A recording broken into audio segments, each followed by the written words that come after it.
Hello, a very warm welcome to the Sustainability and Environment Action SIG's first symposium. I'm Charlotte Ray from the University of Sussex in the UK. I chair the new SIG and I'm also chairing this symposium session. We founded the SEA SIG last year with the aim of raising awareness amongst the neuroimaging community about the environmental costs of our academic activities, from our human brain mapping research to the footprint of the annual meeting. Although we're not climate scientists, you don't need a PhD in climate change to understand the data and what's happening in the world around us, which is that we're heading for environmental catastrophes on a very dangerous timescale. And because we're professional scientists and can understand that data, we have a particular moral duty and responsibility to take action on these issues, both collectively and individually. In the SIG, our activities are focused in 3 working groups, looking at the environmental footprint of neuroimaging research, tackling the environmental costs of the annual meeting, and educating the human brain mapping community about these. And in this symposium, we're aiming to do exactly that, to tell you why it's so important we do this work, show you what the SIG is doing, and inspire hope that you can make a difference. We'll hear first from Milan, Klower, who's our special guest as a climate scientist. He's going to outline what the climate crisis is and why we need to be so worried. I'll follow on from Milan to discuss the environmental footprint of our brain mapping research. Then Anne will talk about how we could reduce the impact of the annual meeting and what a sustainable post-COVID conference could look like. Anne will be followed by Aron, who'll give us the campaigner's guide to decarbonising our universities. And finally, Clare will tell us about teaching the psychology of the climate crisis, highlighting another ambassadorial role we have to play. One thing we want you to have in mind as we go through the talks is that these levels of acting all influence each other, because when you take action in your individual labs, that creates a wider mandate for change. As well as our symposium, the SIG is putting on lots of activities during the annual meeting, from our open science room panel discussion to roundtables on what a sustainable annual meeting should look like. We'd love to meet you and hear your thoughts on how to green human brain mapping. I'm Charlotte Ray from the University of Sussex in the UK. I'm going to talk about why we should be worried about the environmental footprint of human brain mapping research. We heard from Milan about the very dangerous risks posed to humanity by climate change, but I want to flag that's not the only issue. We're also destroying the planet's ecology, for example, by taking land that other creatures have been living on and repurposing it for our own needs. I mention this because it relates to a point that I'll make about the mining of finite natural resources to manufacture electronic equipment.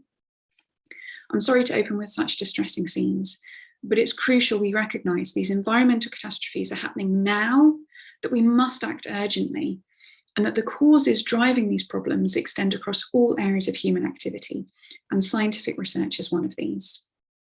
It's a sobering thought that if we don't change how we're doing things, the current status quo that we take for granted, where, COVID aside, we can just get on and do the science we want to do, that may soon not be possible because of the destabilising effects that these environmental catastrophes will have on society. We think COVID's bad. Think about when we haven't got enough food to go around. We've got water shortages. We've got millions of climate refugees on our doorstep. So in this symposium, we're aiming to give you the details on how our academic research activities are impacting the planet, but we're also here to tell you that things can be done about that and to suggest what those things might be. Okay, on to neuroimaging research specifically. Our footprint will be coming from activities at all points along the research life cycle, from hardware and data acquisition to analysis and to sharing. So let's look at some of these stages. When we acquire our data, whether it's MRI, PET, MEG or TMS, we're using machines and electronic equipment to do so. And the manufacture of that equipment has an environmental impact, and at the end of its life, some of it may not that easily be recycled. But perhaps one less obvious impact from hardware is that of liquid helium, which we need to run our MRI and MEG scanners. Where does liquid helium come from? Well, it occurs as a substance in the natural world, pretty much only in deposits of natural gas buried in rocks deep in the earth. To my knowledge, there's no way to manufacture helium. This means the only way we can get hold of it for our scanners is by drilling for fossil fuels. And then we get the helium as a byproduct of that fossil fuel extraction. And we know that we need to stop mining fossil fuels. So we're looking at an uncertain future for how we can power our scanners if we're going to leave the fossil fuels in the ground. One option is to develop non-helium technologies, such as the new OHBM MEG systems being developed here in the UK and I'm sure elsewhere too. These work at room temperature and so don't require cooling. MRI, I think, looks trickier, but if physicists could help us develop scanners that don't require cooling to quite such low temperatures, perhaps we could use liquid nitrogen instead, because nitrogen is abundant around us in the air. Until we've got those new non-helium technologies operational, though, I don't think we've got a good solution for liquid helium. And I think that means we may need to be valuing the MRI and MEG data that we do collect much more highly. You can also install a helium recycling tank to capture some of the boil off. This is more important for MEG because that uses helium at a much faster rate than MRI. So on to analysis, and I'm going to bundle this in with open science because the issues are interrelated. We're now far beyond the days where we use just one single computer to analyse our data. Typically, we're using institutional or cloud servers for our data analysis. And data centres have a large footprint. Firstly, from their construction, just look at all these raw natural materials that have had to be mined from somewhere, and also in the manufacture of the IT equipment. And this report on the footprint of data centres uses worrying language about how quickly it all gets replaced, like 10-year lifetime. That's a lot of electronic equipment being replaced just to keep pace with how we analyse big data nowadays. Then we come to the energy required to crunch all your data. This report estimates that data centres can be 40 times as energy intensive as an office building because of all that data crunching. The three key factors in that energy consumption are how much data analysis you're doing, where the data centre is located, because you need to air condition the server rooms, and system design. Where does that energy come from? If you're lucky, it's coming from renewables, but we know that many countries are still using primarily fossil fuels for their energy generation. And here in the UK last year, we didn't even reach 50% renewable. This is ramping up, and we're seeing talk of a green industrial revolution in several countries now, but we're still a long way from reaching 100% renewable. And even if your servers do run off renewable energy, there's still an environmental footprint in the production of the panels, the turbines, and the manufacture. It's a difficult conversation to have, but we need to talk about energy reductions, because even when we are on 100% renewables, remember the amount of energy we can generate is still going to be physically limited. So we urgently need to reduce the amount of energy being consumed by data analysis and sharing. Coming on to sharing, here's my assessment of the popular cognitive neuroscience repositories. Open Science framework runs on 100% renewable energy, so that gets my green flag. But NeuroVolt and OpenNeuro both use Amazon Web Services, which runs on only around 50% renewable. AWS pay to offset the fossil fuel emissions from their other energy costs, but as you'll hear from Adam, we need to be extremely wary of carbon offsetting and the greenwashing that allows companies to continue emitting. So on my current knowledge, the situation is when we upload our data to these two repositories, that's burning fossil fuels. So what should we do about this? My recommendations here are to carefully consider how much data we really need to acquire, store, analyse and share, because the more we do, the bigger the environmental costs. There's an interesting concept talked about by Jutta Frith of slow science, which suggests that we need to do less but better science, and maybe even consider restricting our outputs. And along those lines, I think the old adage of reduce, reuse, recycle comes into play. So reduce the data you're acquiring where that's sensible, and reduce energy consumption in analysis. This is obviously not a straightforward process and something that we as the SIG are looking to provide resources and guides on. But just to give you an idea, here's some work from my colleague Ragav Salvan, who's chairing our working group in this area. Ragav and colleagues made this carbon tracker tool, which allows you to assess the carbon footprint of different deep learning approaches so that you can optimize your modeling while reducing your environmental footprint through lower energy demands. This is just one example of work from our SIG members. We've now got a team of colleagues working on generating tools and guidance on minimizing the impacts of brain imaging research. Coming back to the reduce, reuse, recycle mantra, can you also look at reusing existing data? Maybe there are data in the lab that no one's written up yet. I also want to raise a suggestion that recycling data could be a sustainable approach, but something we need to think through carefully. Big open data sets like the Human Connectome Project and Biobank will have required a huge amount of resources to acquire, store and share the data. But I think arguably there's probably a net gain here over us doing lots of smaller individual studies that use the same resources overall, but give us less insight. However, we do need to be really careful when using these large data sets that we're doing that in the most sustainable way possible. For example, that means having only one institutional download that then individual teams can access according to their HCP and biobank agreements. Having multiple copies on your local institutional server is not sustainable. This also flags that we need to be practicing really good file management in general. It's particularly important with large data sets, but remember, the more files you have hanging around that aren't being used, such as intermediary pre-processing stages, that's all taking energy and resources for files that aren't used. Thinking about the computing resources you need, the location of your servers and the time of day you're running your analysis matters. Ideally, the servers are in a country that's got high renewables than the UK, but even when they are in a country with high renewables, try not to run your analysis at peak times, because even then, renewables are often supplemented by fossil fuels. It's also probably the case that using cloud servers are more efficient than institutional. If you have got lots of historical files sitting on a server, using resources, but not going anywhere, do consider cleaning up those files, and indeed cleaning up all your files regularly to cut down on this wastage of unnecessary storage. For data sharing, my instinct is OSF is the green standard, and this might be controversial, but if you think your data probably has low reuse potential, perhaps just sharing the summary data on Neurovault could strike a balance in terms of the environmental costs of sharing the full data set. It might also be better to share pre-processed rather than raw data, so that users aren't recreating those pre-processed files locally on their own systems in addition to the raw data. I'd also like to give an advert for the Open Science Room panel discussion on the 21st of June, where we'll flesh out some of these debates in more detail, so please do come and join us. I'm aware I promised you in my talk title I'd tell you what the footprint of human brain mapping research is. Well, the honest answer is I don't think we know yet exactly, but we plan to find out in the SIG's new working group dedicated to these issues. So if you can help us in this endeavour, we'd love to hear from you. The only way we're going to make inroads into tackling the climate crisis is by working together. So I'd like to finish by thanking the many colleagues who are involved in the SIG, from our working groups to the committee, because greening brain imaging is a team effort. Thank you.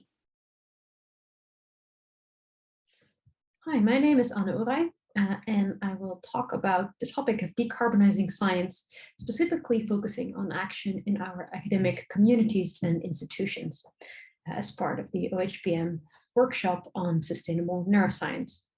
And I will just start by saying that all the slides with links and further resources are on my website. You can see the link here below, so feel free to check those out. So let's say you've listened to the earlier talks by Charlotte and Milan, and you're committed to changing your individual carbon impact, both as an individual and as a scientist. What could you do? Here is an overview of different climate savings that an individual could take, expressed in tons of CO2. And some kind of popular measures actually have quite low impact. So changing the light bulbs in your house, recycling, or hanging your clothes to dry only have a moderate to low impact on your overall carbon emissions per year. Some more effective measures are, for instance, switching to a plant-based diet, buying green energy, or switching to a car-free life. But today, I want to specifically talk about the option of avoiding one round-trip transatlantic flight per year, which has a fairly high carbon impact. And I will argue that it's one of the kind of very easy and impactful ways in which academics can contribute to carbon emission reductions. So academics fly a lot. You may already notice, but here are some data to back this up. This is a study from the University of Montreal, where each pie chart shows the destination of academic trips that people took in 1 year of time for their work. So in red, you can see all the trips that were taken to attend conferences, seminars, or workshops, and in blue are research or fieldwork trips. And so you can see both that academic conferences and seminars take up a large share of academic flights, and also that these flights are often very long distance. Now, not all academics travel equally. As you may expect, there is actually a small portion of all individuals, here shown in dark blue on the right, that contribute to the most CO2 emissions from their academic travel. And again, not entirely unsurprisingly, data also show that professors both travel the most kilometers and also take the most yearly trips. And this is as compared to postdocs, graduate students, and undergraduates. So from these data, we can see that there's a very small percentage of individuals in our universities that really emit a lot because of their flying behavior.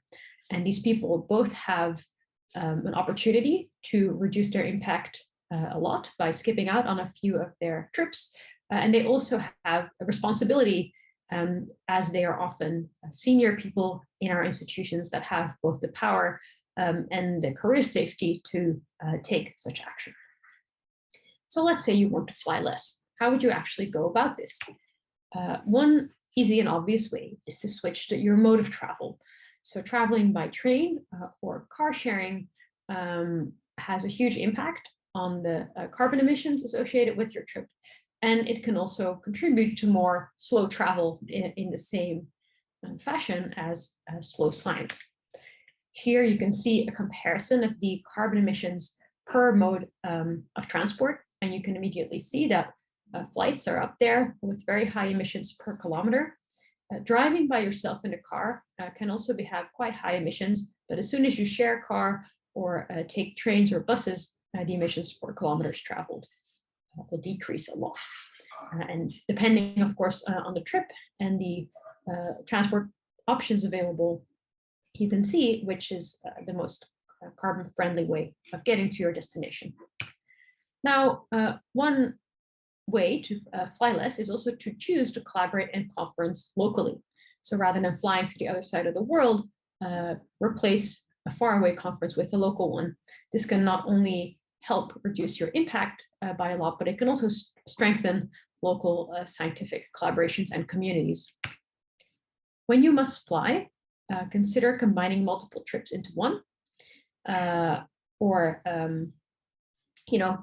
advertising that you're giving a talk in a certain location if you're flying there to also meet scientists that are in that part of the world anyway. And do not fly first class. First class flights have a much higher carbon impact compared to economy class. And perhaps the most important aspects of choosing to fly less is to spread the word. If we would simply make these choices by ourselves but keep silent about it, the impact stops with us. Whereas I believe that if we talk about these choices as important considerations in our scientific activities, we can really have multiplier effects as our community changes its behavioral norms. So talk about this with your lab mates, with your colleagues, and just indicate that carbon impact is a consideration when you decide your academic travel schedule. Some senior academics have already publicly committed to reducing their flying. So for instance, Leslie Vauxhall from Rockefeller University, Chris Summerfield built a whole website about his switching to no flying for conferences. Kate Jeffrey from UCL has made this pledge. Ross Poldrack has blogged about this, and Aron, who's in our symposium today, has a whole section of his lab website dedicated to this.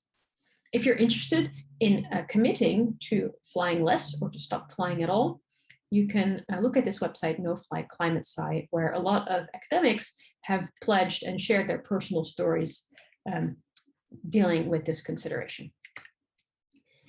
Going beyond the individual, institutions are also waking up to the impact of travel that's done by their faculty. So very recently, the Picower Institute at MIT has announced that its faculty as a group has committed to reducing their air travel to half of pre-pandemic levels due to greenhouse gas emissions.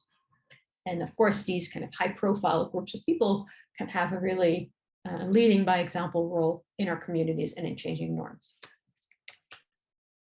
Another thing you can do, if you're perhaps not a very senior academic with a large following on Twitter, or even if you are, you can push for greener conferences that you attend.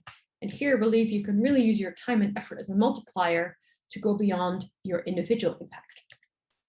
As one example, together with Aron and many others, we organized a petition to ask the Society for Neuroscience Conference to act on the climate crisis, for instance, by considering reducing the frequency of its annual meeting and to provide better virtual and hybrid options. So you can check out this initiative.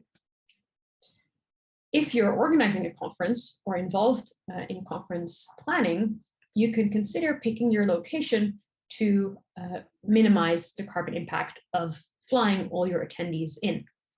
There are really handy tools available where you can simply upload all your participants' home cities, and it will tell you which location would be the easiest to reach for everyone and minimize the kilometers that people have to travel by plane. Meetings can be reduced in frequency. They can be fully changed to virtual, as we've seen in the pandemic. And one option that I think is really promising is to have hybrid meetings where there are both virtual attendees, but also local hubs. And here the idea is that a combination of virtual and in-person meetings can both offer the advantages of in-person contact, as well as massively reducing the aviation impact. And Milan Klower, who we heard from before, has actually done quite a bit of nice work on comparing these different options. So here is an overview of the carbon impact of the Academic American Geophysical Union meeting. It's normally held in San Francisco, and Milan showed that moving the meeting to Chicago has already a 12% savings in carbon emissions. Making the meeting fully virtual, of course, eliminates almost all of the emissions, but having a combination of a 5% virtual meeting plus 3 locations simultaneously in Chicago, Tokyo, and Paris actually provides an almost 80% reduction in the CO2 impact. So I want to talk a little bit more about this hub and spokes or hybrid model. The idea here is that you can see all the attendees of the American Geophysical Union on this map. And looking at the clustering, you could see that if there was one location in Europe, one in Asia, and one in North America, most people would have to travel only very short distances, which could be done by train or perhaps even by short distance flights. So these locations could be connected by video, all talks could be streamed, but it has the advantage of having local socials and still attending a physical meeting with the benefits that this entails. And I think this is a great compromise between the human contact that we all crave after this pandemic, as well as the shorter trips.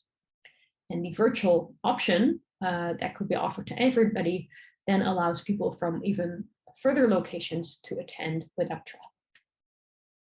I think green conferences don't just have advantages for CO2 emissions, they also reduce the cost, which can really help students and researchers from less rich countries participate. They are great for accessibility, so people who cannot travel due to visa restrictions, family responsibilities, or other travel difficulties, for instance, because of disability. All these people can attend much more easily virtually. So overall, these virtual conference options can really increase the diversity of our academic communities. So where are we in all of this? I wanted to share the kind of low point of some emails that I received after I proposed to virtually speak at a few meetings that I was invited to. And this was all pre-COVID, I should say. So it has not been very successful for me personally in this time. People said, well, unfortunately, we do not accept remote talks. All speakers should be at the place. We think it's better to have people in the flesh for interactions. So we will ask your colleague if she's interested in taking the spot. Someone else said, we're going to go ahead with those who are able to attend the conference. It's a pity to be missing you. So I think one small silver lining of the pandemic is that we now have a very different culture when it comes to virtual conferencing. We've seen the very successful Neuromatch Academy summer school that attracted participants from all over the world and provided a very diverse, fully open and global learning experience for students. Many conferences have built the infrastructure necessary for hosting successful virtual conferences, and individual institutes have also started virtually hosting the talks and their seminars. Beyond conferences, I think that this type of a travel habit can really be changed at the institutional level. So for instance, some estimates show that almost a quarter of emissions of Dutch universities come from aviation. And some universities have started to implement policies that say that, for instance, only trains will be reimbursed when the destination is less than 6 hours away by train. Institutions can also invest in video conferencing equipment and good facilities to help more easily host virtual speakers. And I want to just close by talking about the future of the specific OHBM conference. So Charlotte has already introduced the Sustainability and Environment Action Group of the OHBM. And the current thinking of this group is that we must change the annual meeting format to something sustainable. But we don't yet know which options are going to be best for this community. We would love for you to join us in a roundtable discussion, which will be hosted on 2 time slots this Thursday. So please join us and discuss to together decide what a sustainable post-COVID annual meeting will look like. In general, the locations have been set for the coming years, but there is an expectation for these meetings to be hybrid. And we hope that we can really make quick progress in reducing the meeting emissions. So I will close by pointing to some further resources that you can check out, and I hope to see you at the roundtable. Hi, everybody. So I'm happy to give a presentation about how scientists can respond to the climate crisis within their own institutions. As you gather, we need to really cut our emissions by about 50% by 2030, and that means promptly retiring fossil fuel infrastructure and also switching up the finance we use. So let's just put in context why it's essential to do this in our local institutions. First of all, the international process of agreements is really an abject failure, starting with, of course, Hansen's congressional testimony in 1988 in the United States, wound up with the UN process started in 1992, the Kyoto Protocol of 97, the failed Copenhagen Accord of 2009, and the Paris Accord, which really described by James Hansen himself as a fraud, right? A fake. It's just bullshit for them to say we'll have a 2 Celsius warming target and then try to do a little better every 5 years. It's just worthless words. There is no action, just promises. So what Paris really is a set of non-binding commitments, pledges, really reporting mechanisms and people saying what they will do. And it's manifestly clear that the countries are not even going to meet the Paris targets. Now, the situation at the national level is not much better either. Although, of course, one is very encouraged by the Biden administration relative to what came before. The sad news, of course, is that the Biden administration, despite all its fine-sounding language, is busy getting on approving massive oil drilling projects right now. This is this week. For example, the ConocoPhillips one in Alaska alone is estimated to amount to about 100 million barrels per day of oil for the next 30 years. So there's really substantial difficulty in the national progress, and that applies to Canada, it applies to European countries, Germany as well. And so we can't sit around waiting for the international. We can't sit around waiting for the national to miraculously happen on its own. We need to act locally, okay? And when enough people act locally, things will start shifting. So benefits of local, it's where we are. It's the politics we know, whether it's our cities or our local university institutions. It's where we can have influence, particularly within our institutions. Some of our institutions can be big. University of California is basically the 2nd largest employer and the 5th biggest economy in the world. And other university systems are also quite huge. And when we change them, change will percolate and it'll network and it'll move. And in fact, that is how most social changes happen. If one looks at same-sex marriage, by the time in the United States that the Supreme Court changed the law in 2015, public opinion had long been won, and that started at local level in local cities and amongst families and amongst institutions. So if you're in your local institution, you want to do something about the climate crisis, you have a few different avenues. You could form, you need to do something as a group. You're not going to do anything on your own. That's much. So if you're a student, get with the associated students or get with the postdoc orgs. If you're a faculty, get with your local senate. And if you don't have those things, or instead of them, you could get with a climate organization in your institution or create one. I happen to be involved with really 2 major elements here. One is the academic senate, sort of faculty governance, which not all institutions have, but we do. And I'm also involved with the Green New Deal at UCSD, which is the climate action and justice movement involving students, faculty, and staff. Some of the things I've been involved in will be interesting to some here. You can get these links. This is a task force on the climate crisis report, 35 concrete recommendations of what to do, and the standing committee that we have in the Senate now to try and implement some of these things. So if you're at your local institution, you could focus on a few different things. And here I've broken it down by fossil-free energy, fossil-free finance, and what I call other. Well, let me start with fossil-free energy. So at the University of California, San Diego, as is the case in many large American universities and also universities around the world, it would be very expensive to get our electricity from the grid. And so the campus for a long time now has basically been using so-called natural gas, which is really methane, to generate its own power, most of its own power. And so this methane comes in the United States from fracking, and for example, it is fracked in the Central Valley of California as well as other places, a highly toxic process, as you probably know, that poisons the groundwater and produces birth defects and cancers. It then comes through pipelines, which are notorious for leaking. It's very hard to stop it leaking, and methane is much more potent greenhouse gas than carbon dioxide. It comes to our central utilities plant where it is burned in a so-called cogeneration plant. Cogeneration is because it produces heat and electricity, and that's where our power comes from. And that is the case through most of the UC campuses, the 10 campuses. And together, this is about 1 million tons of carbon dioxide emitted per year. It's a colossal amount. And UCSD is over here as the orange line at about 170,000 tons a year of carbon dioxide just from this aspect of things. So we've launched a whole campaign to push the campus on this. There's been some degree of response. I think ultimately the campuses will have to retire their fossil infrastructure. Our job is to bring that day sooner. And you can learn more about this at the electrifyuc.org, which has a lot of information. So what do we need to have happen? Well, we need to tile our campus with solar to a maximum, all roofs probably, giving us about 30% local energy production. And then the other 70% could come from the grid, which increasingly is wind and solar powered. Now, I did a little bit of searching around. I'd be very interested to hear about the situation on your campus if you want to email me. Michigan has a cogeneration plant. University of Oxford, the Radcliffe Hospital, the hospitals actually have natural gas or methane burning facilities themselves, probably on a much smaller scale, but they do. Fascinating, many American universities actually run on coal, and I think they still are to some extent, although they're shifting more and more to natural gas and sometimes called clean natural gas. If you look at the sustainability websites of these universities, they talk about clean natural gas. Do not be confused. Calling it natural gas is a misnomer. It's no more natural than coal. In fact, it's a lot less natural than coal since it's usually fracked. It is methane.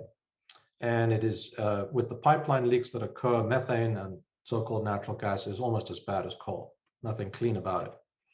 Stanford switched up its fossil infrastructure at great expense. Everything about electrification is expensive.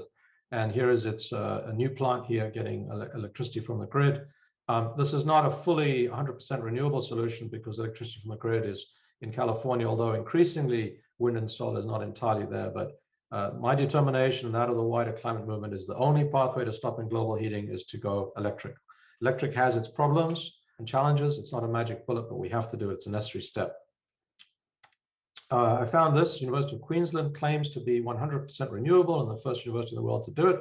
I don't know if this claim really holds up, but what is clear is that they have invested $90 million in building a dedicated solar farm for the campus. That sounds like a pretty good thing in a very sunny place.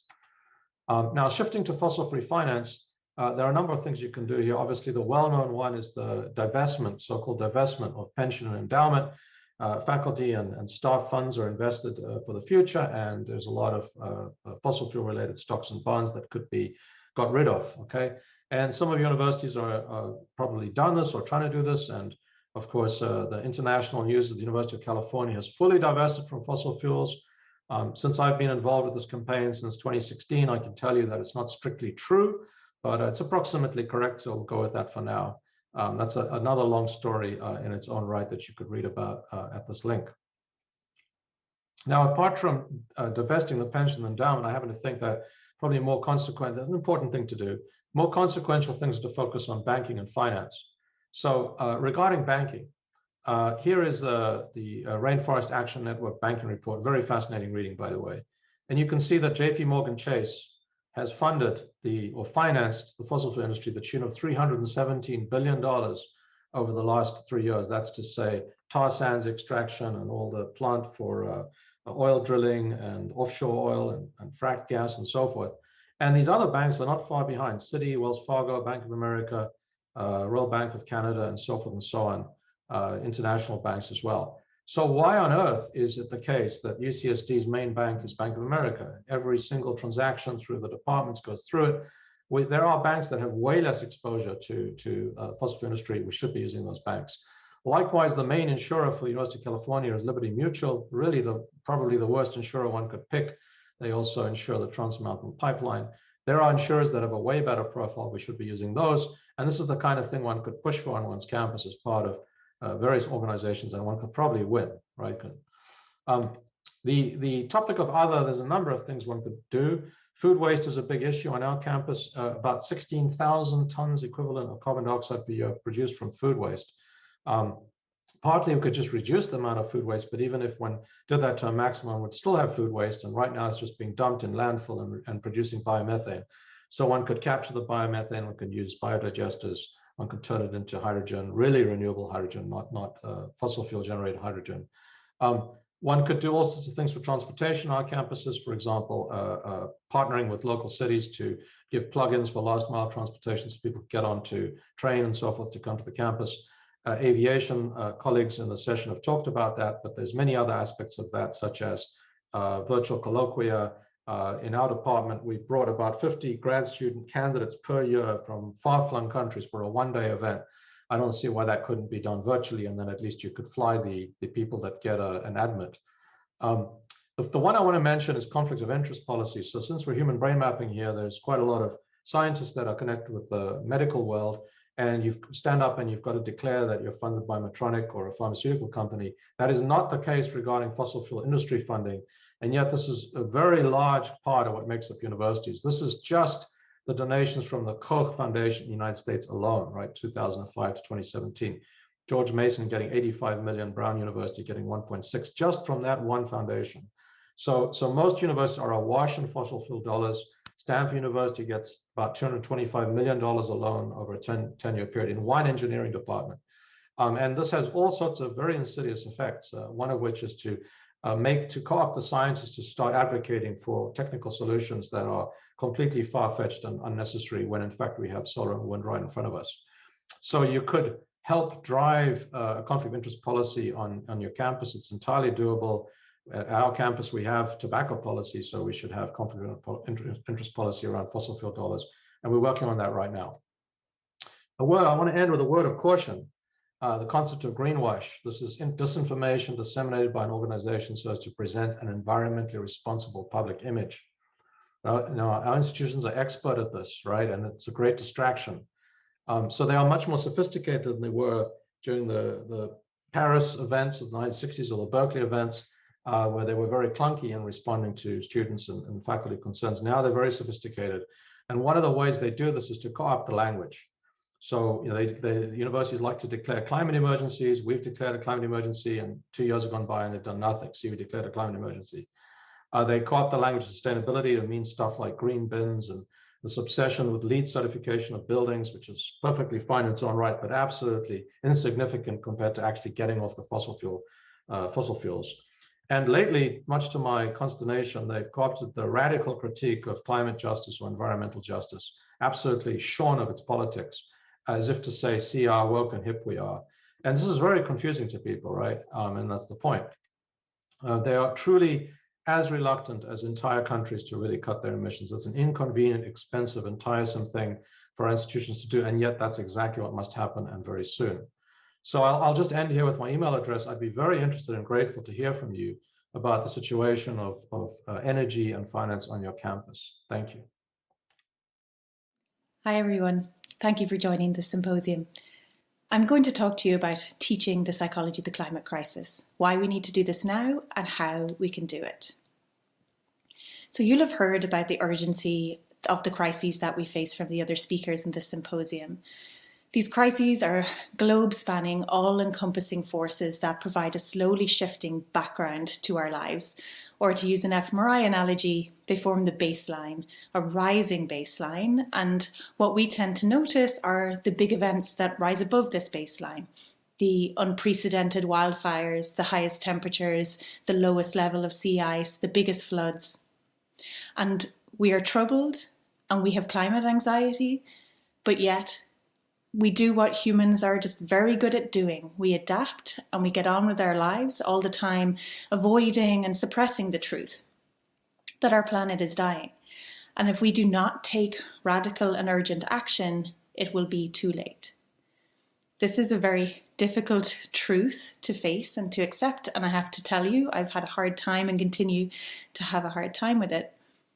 Because I'm not any different from many of you who are watching this talk. I'm not a lifelong climate activist.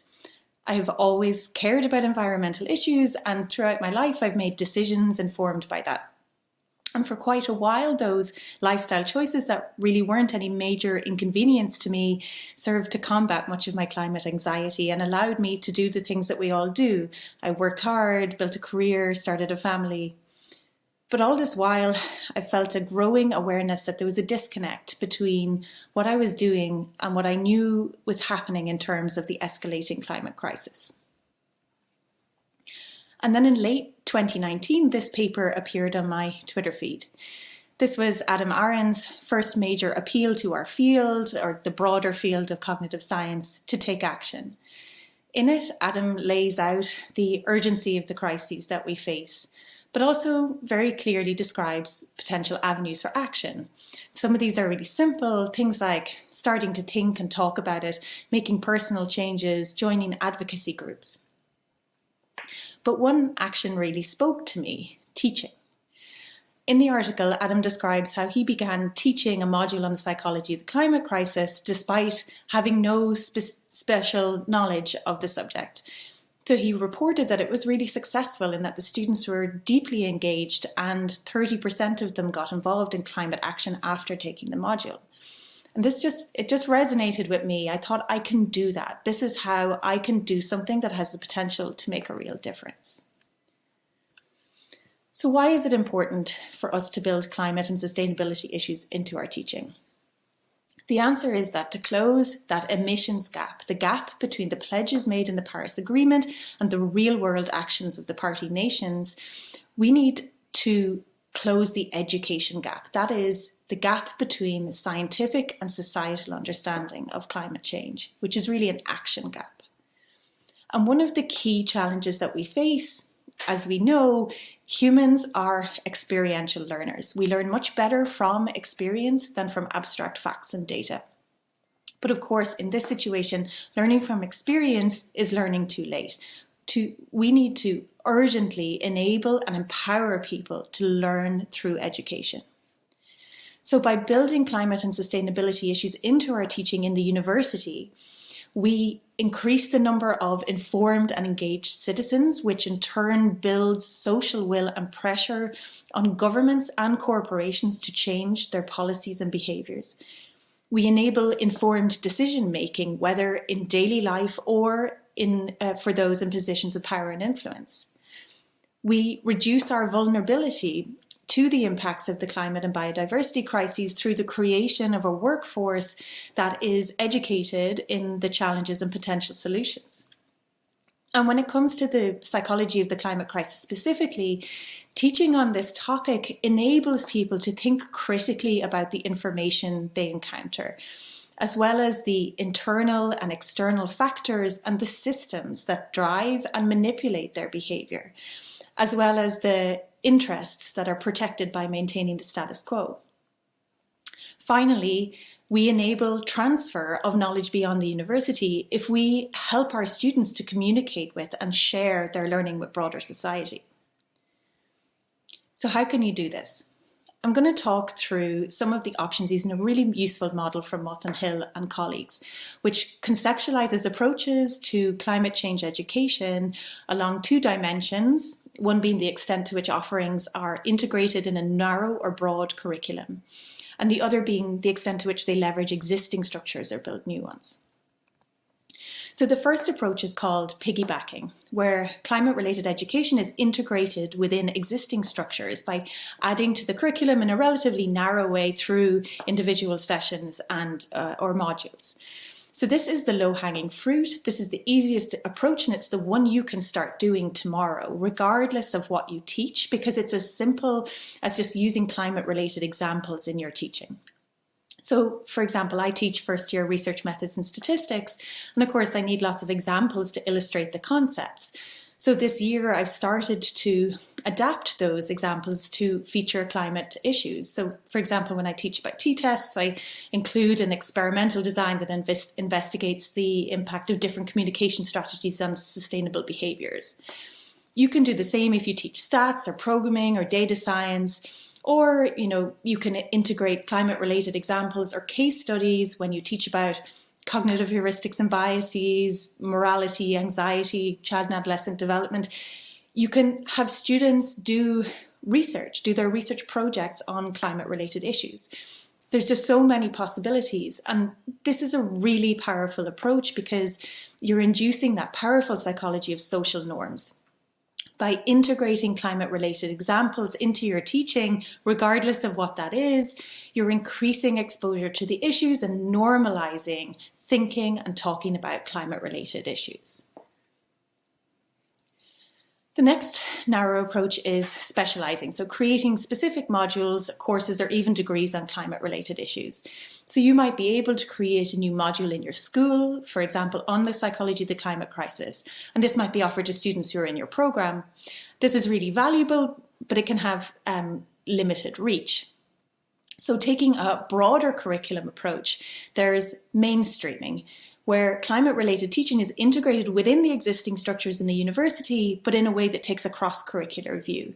So this might be where a university decides to embed that climate-related teaching across curricula and disciplines, for example, taking a top-down approach to that piggybacking approach that I talked about. And another approach is connecting, so the creation now of new cross-disciplinary offerings, where both the teaching and the students come from a variety of disciplines. So in my own university, and with the support of some very willing and generous colleagues, I was able to propose one such module, an elective on the psychology of the climate crisis, which has inputs from colleagues in psychology, natural sciences, politics, economics, law, and religion, and will be available next semester to students from across disciplines in the college. And taking that connecting approach one step further, there are even new cross-university programs and cross-disciplinary programs. So there's really a wide diversity of ways in which you can both advocate for or get directly involved in climate-related teaching in your university. But I know what you're thinking. That's all well and good, but I couldn't possibly teach about the climate crisis. I don't know enough about that, and it's got nothing to do with my area of expertise.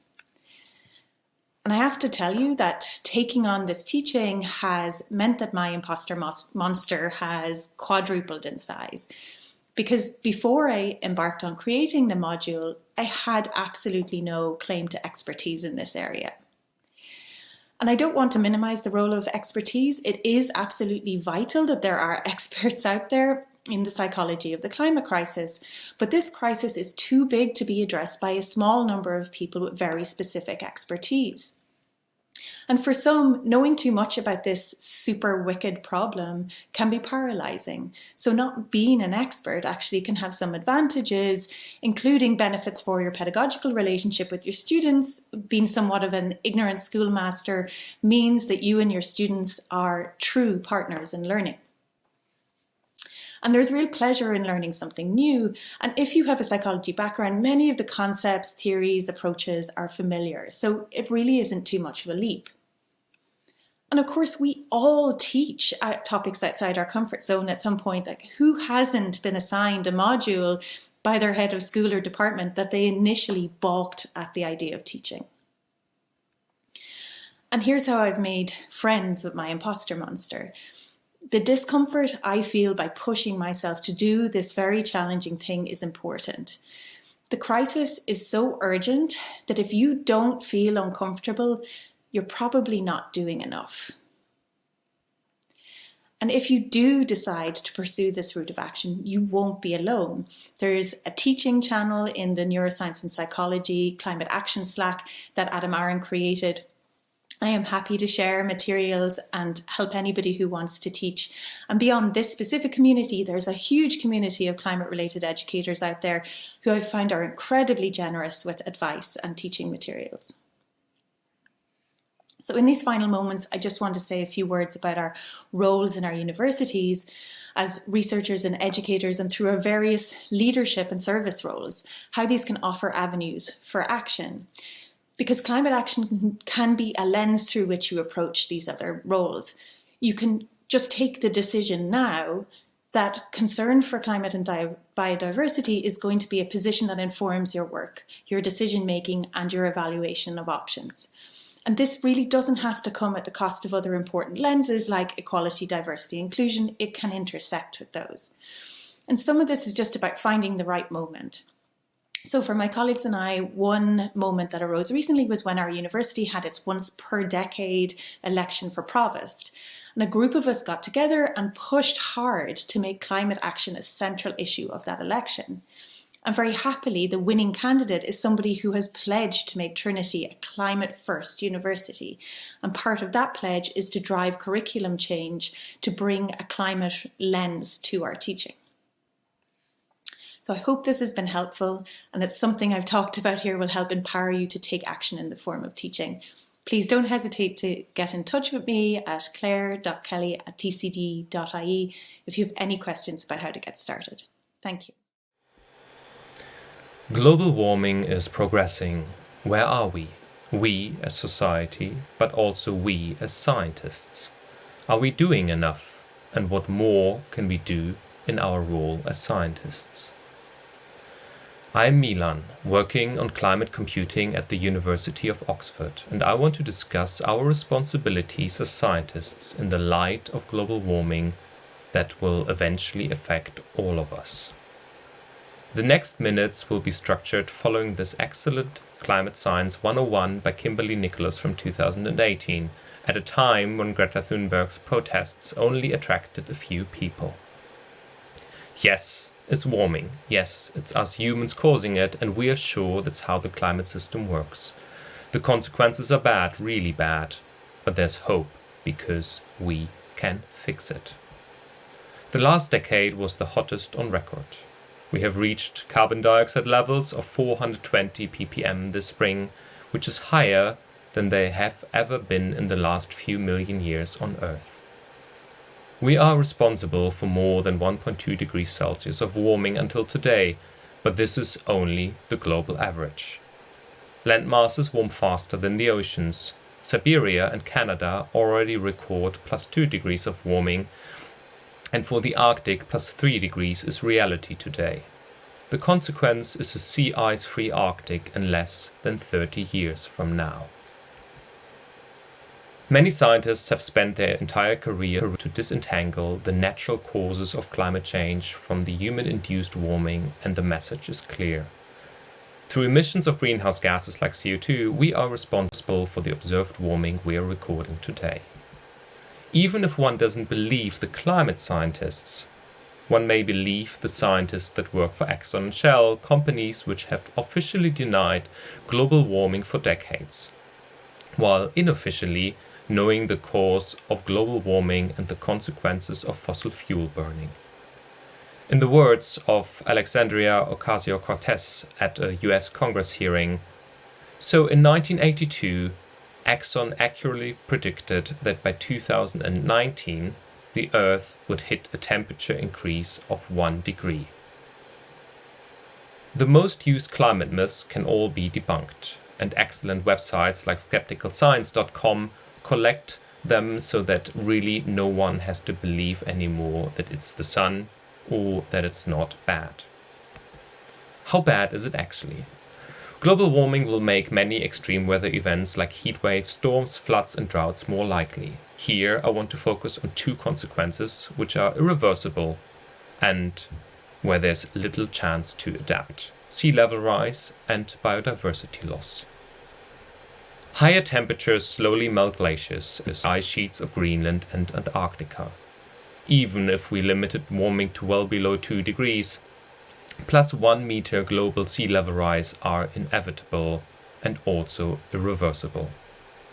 despite being reached only in the next centuries.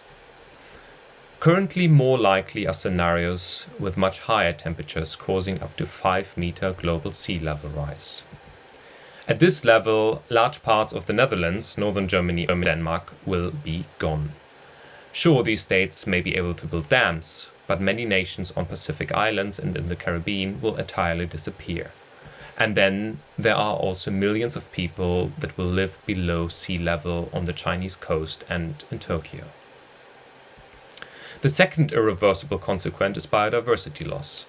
The intergovernmental organization IPBES phrased in the landmark report in 2019 that 1 million species already face extinction, many within decades unless action is taken to reduce the intensity of drivers of biodiversity loss. The 4 largest drivers of this biodiversity loss are land use change, exploitation of organisms, climate change and pollution, all of which are also addressed with many mitigation measures against global warming. So tackling global warming and preventing biodiversity loss really goes hand in hand. Yes, it's bad, but there's hope, because we can fix it. In 2015, the world agreed in Paris to limit warming well below 2 degrees, which requires every sector to decarbonize. Current policies don't bring us to net zero, which is required to stabilize temperatures. 1.5 degrees basically can't be achieved anymore without negative emission technology, which we don't have yet. It's risky to bet on future technology, but we know one method that definitely works. Stop dumping carbon into the atmosphere in the first place. And only once the technology is available, we can consider net positive emissions again. I want to categorize these responsibilities that arise from this into 3 groups. First, personal responsibility. Yes, I'm personally privileged to have enough time and money to not travel by plane. Having a largely plant-based diet is in many situations not that difficult, so please follow me if you can. But not everyone can. Neither is it right to blame individuals for a crisis that is mostly caused through a byproduct of our energy sector. Energy companies have tried for decades to unload their responsibilities onto the shoulder of individuals. But with the words of Mary Heglar, British Petroleum bitch, what's your carbon footprint? So there's a second, much bigger corporate responsibility, meaning those have to decarbonize that are responsible for major shares of emissions in the first place. Which, for example, means to shut down coal power plants, stop producing combustion engines, etc. However, for many of us who do not work directly in these respective political landscapes, to push for these changes is really difficult. So there is, for us as scientists, a much more important third responsibility, which is to push for changes in our professional networks. So does your institution has a net zero plan? Where is your energy coming from? Do you have a carbon budget? This is a great example of L'Océan, the Oceanography Institute in Paris, which realized that flying to conferences was half the carbon footprint.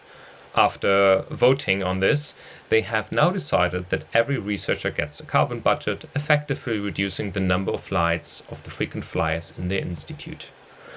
Although every field of research is different, we, in the global north, have one thing in common. We travel to large international conferences around the globe. This is a map showing where the 28,000 attendees arrived from to the fall meeting of the American Geophysical Union in 2019, just a few months before the pandemic. Getting to San Francisco was for many a long-haul flight, accumulating 80,000 tons of carbon dioxide emissions on the way. Based on this data, we realized the train journeys and relocating the conference was safe at most 10%. The actual elephant in the room was not addressed. Scientists commuting between North America, East Asia and Europe. To decarbonize this conference, there was no way around but to reduce the number of intercontinental flights. Well, little did we also know that a few months later, virtual conferences will become the default for more than a year. Yes, I've attended good ones and bad ones, but we really have to prevent at all costs going back to normal. We have to aim to combine the best of both worlds. Why? Flying, especially frequent and long haul, is not compatible with any climate target. This graph is from my own research on the aviation's full contribution to global warming. Looking at the carbon footprint alone is actually only less than half the story. Despite being only responsible for 2.4% of global emissions, aviation actually contributed to more than 5% of observed warming due to several so-called non-CO2 effects, which are additional climate pollutants like contrails and nitrogen oxides caused by airplanes in the atmosphere. With or without the pandemic and no intervention, aviation is on track to cause 0.1 degrees of warming by 2050. To put this into context, this is a fairly large share of the remaining 0.3 to 0.8 degrees to reach the Paris Agreement. Assuming zero growth over the next decades will lower this quite a bit, but still the cumulative emissions will keep piling up, such that warming will increase further. Actually limiting the aviation-induced warming would require the sector to reduce by 2% annually. So really what's important is to reduce the number of flights. We fly for a variety of reasons, and stop flying might be easy for some, but very difficult for others. But in the end, the elephant in the room is addressed as long as we don't fly as much as we used to before the pandemic. Use your position as a scientist, use your credibility, and push for changes within your network and beyond.